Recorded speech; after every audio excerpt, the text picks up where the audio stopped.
Dolores Padierna Luna, del Grupo Parlamentario del Partido del Trabajo, para presentar sus propuestas de modificación a los artículos 1º, 3º, 16º, 17º y al transitorio 18º.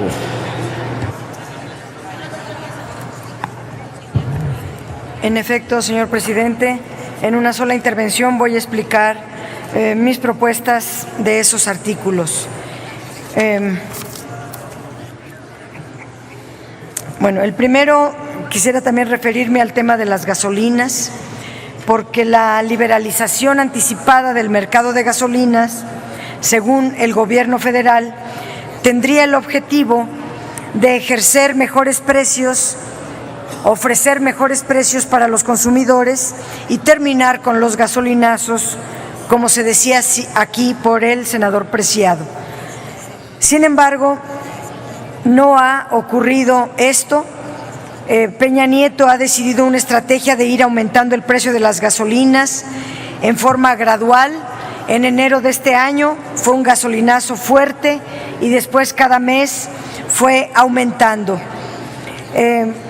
La Secretaría de Hacienda consideró que los precios vigentes en 2016 ya no eran funcionales para la liberalización y decidió un importante aumento al precio de las gasolinas a partir de enero de 2017.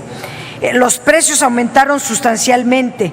Por ejemplo, el precio promedio de la gasolina Magna aumentó 14.4% en lo que va de este año. Este importante incremento, junto con la devaluación del peso, produjo una inflación que se desborda más allá del 6.7%, cuando el límite máximo debiera ser a lo mucho el 4%. El gobierno de Peña Nieto dice que, según la última estimación del Coneval, en 2016 habría 1.9 millones menos de pobres que en 2014. Esta ligera mejoría que se observa en el 2016 se debió fundamentalmente a que el ingreso promedio de los hogares aumentó 2.2% con respecto a 2014, pero aumentó porque la inflación se mantuvo relativamente baja, en niveles no superiores al 4%, pero desde el primer semestre de 2017, el ingreso de la población ocupada aumentó muy por debajo de lo que costó la canasta básica, que fue 6.2%, por lo que el poder adquisitivo volvió a perder 1.4% a partir de este año. Ello nos permite suponer que la causa por la cual las cifras dicen que disminuyó la pobreza eran realmente fugaces y la pobreza no solo aumenta, no solo disminuye, sino que viene en aumento. Además, en 2014, el 48% de las ventas internas de gasolinas se abastecían con importaciones, pero ahora este porcentaje aumentó en forma preocupante al 71%. Dicho de otra manera, estamos importando el 71% de las gasolinas y por lo tanto el costo de la gasolina importada influye para presionar los precios de las gasolinas hacia arriba y lo que espera son aumento de precios y ahorita voy a explicar la propuesta. El gobierno, para evitar incrementos mayores y que se sientan en estos tiempos electorales por la población, ha venido ocupando el impuesto especial sobre producción y servicios para las gasolinas y el diésel, reduciéndolo a la baja. Por ejemplo, la Magna era de 4.3 pesos por litro en octubre y la Secretaría de Hacienda decidió bajarlo a 2.29. para que los precios no se desborden. Autorizó, por lo tanto, para la Magna un subsidio de 46.8%. Este estímulo ha ido creciendo. En enero fue de 26.1, en agosto de 46.8. La Premium fue de 21.4 y el diésel de 54.6%. El problema es que es por los tiempos electorales.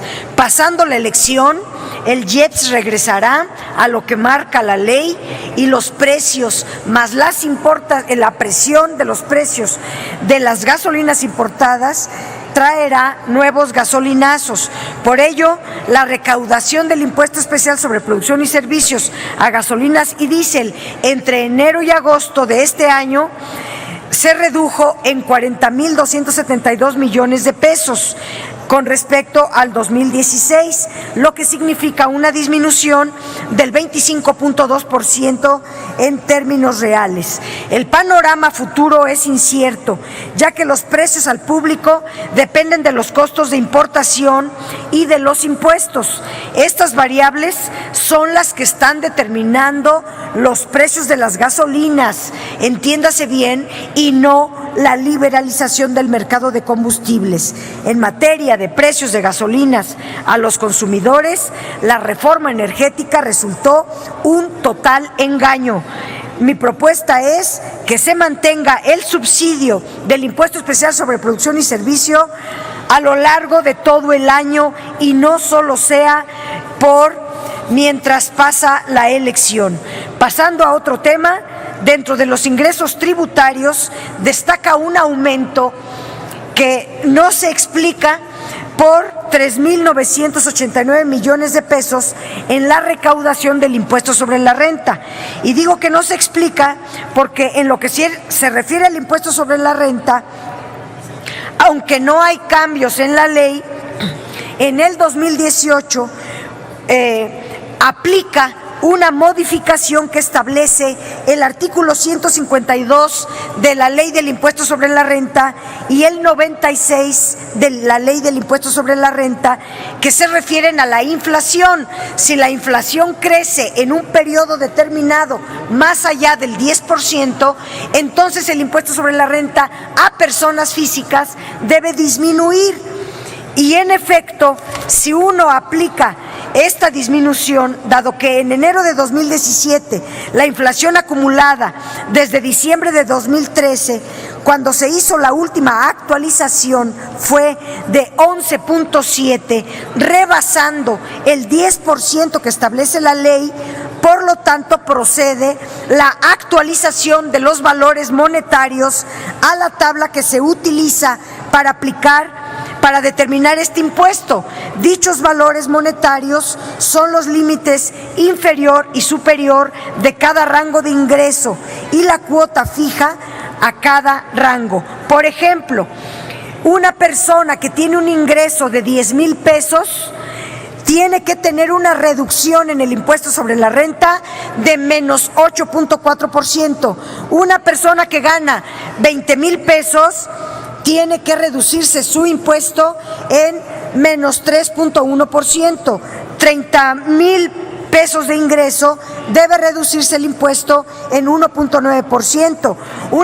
Un ingreso de 40,000 pesos se reduce en 1.4%. Y así toda la tabla, hasta quien gana 5 millones de ingreso, tiene que reducirse el impuesto en menos 0.8%.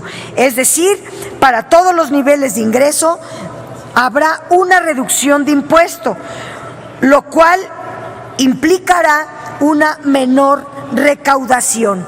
Entonces no se explica cómo va a aumentar la recaudación del impuesto sobre la renta en 4,000 millones si se está aplicando la metodología o qué metodología están usando, porque cuando se hace la aplicación del 152 y del 96 tiene que bajar el impuesto, por lo tanto deben de reducirse la recaudación.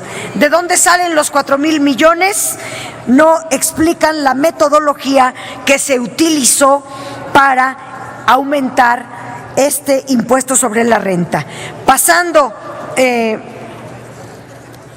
a los desastres, porque el dictamen señala que, considerando que son los artículos 16, 17 y 18 de la Ley de Ingresos, el dictamen señala que, considerando la situación que prevalece a consecuencia de los fenómenos naturales ocurridos en todo el territorio nacional, parte de los ingresos de 2018 podrán coadyuvar, lo digo textual, podrán coadyuvar a las acciones de reconstrucción y de atención a la población afectada en las zonas de desastre previstas en las declaraciones correspondientes conforme a la Ley General de Protección Civil.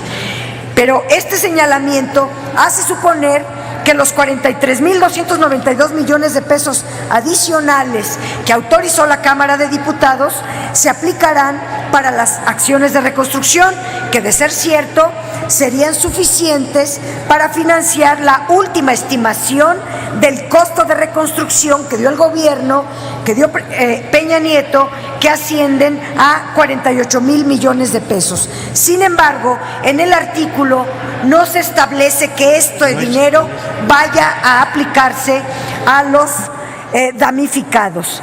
Esto importa mucho y va ligado al artículo 3, que se refiere a la deuda del Distrito Federal o de la Ciudad de México, y los explicaré juntos.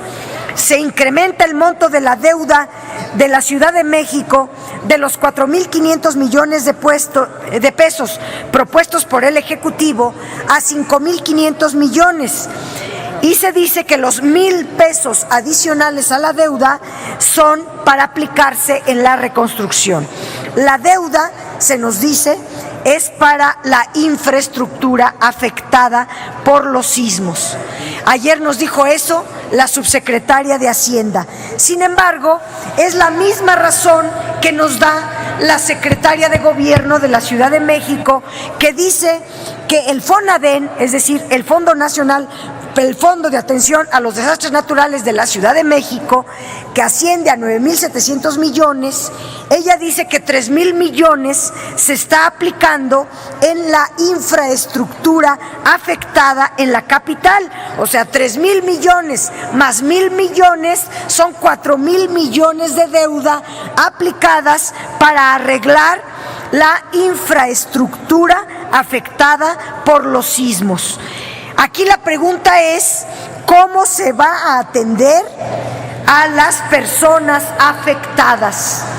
Porque lo único que se ha dicho aquí es el bono cupón cero, que ese es un inmenso negocio para unos pocos. Se muestra una enorme insensibilidad decirle a las familias que perdieron todo que no hay para ellos nada que no sea un crédito a una tasa de interés del 9%, 2 puntos superiores a la tasa que recibe el gobierno, haciendo un negocio con los damnificados. ¿Cuál es la solución que se le ofrece a los damnificados? Que se endeuden por 20 años pagando por 2 millones 15,000 pesos mensuales.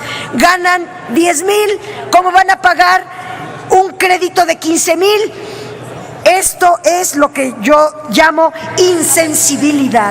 En concreto, no hay recursos en la Ciudad de México aplicados para los damnificados que no sea este negocio a través de los bonos cupón cero.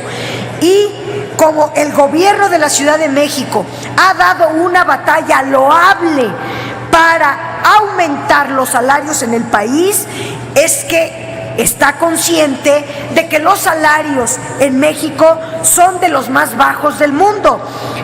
Y está consciente entonces que no pueden pagar este crédito porque reciben salarios, con su salario pues no se podría pagar este crédito.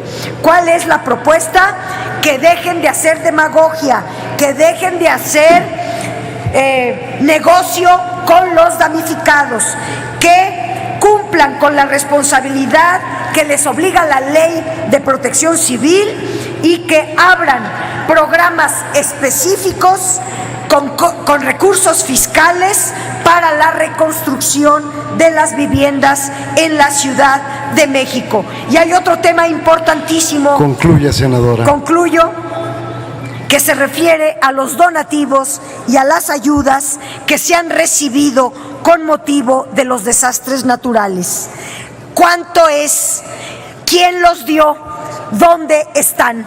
Porque esto ha sido en total opacidad y yo creo que es mucho dinero y todos estos recursos públicos y privados deben de ser para lo que fueron destinados, para los damnificados. Están siendo manejados con total opacidad. Propuesta para los artículos 16, 17 y 18, que se transparente el uso de todos los recursos públicos y privados dedicados a la reconstrucción, tanto del gobierno federal como del gobierno de la Ciudad de México. Gracias. Muchas gracias, senadora Dolores Padierna.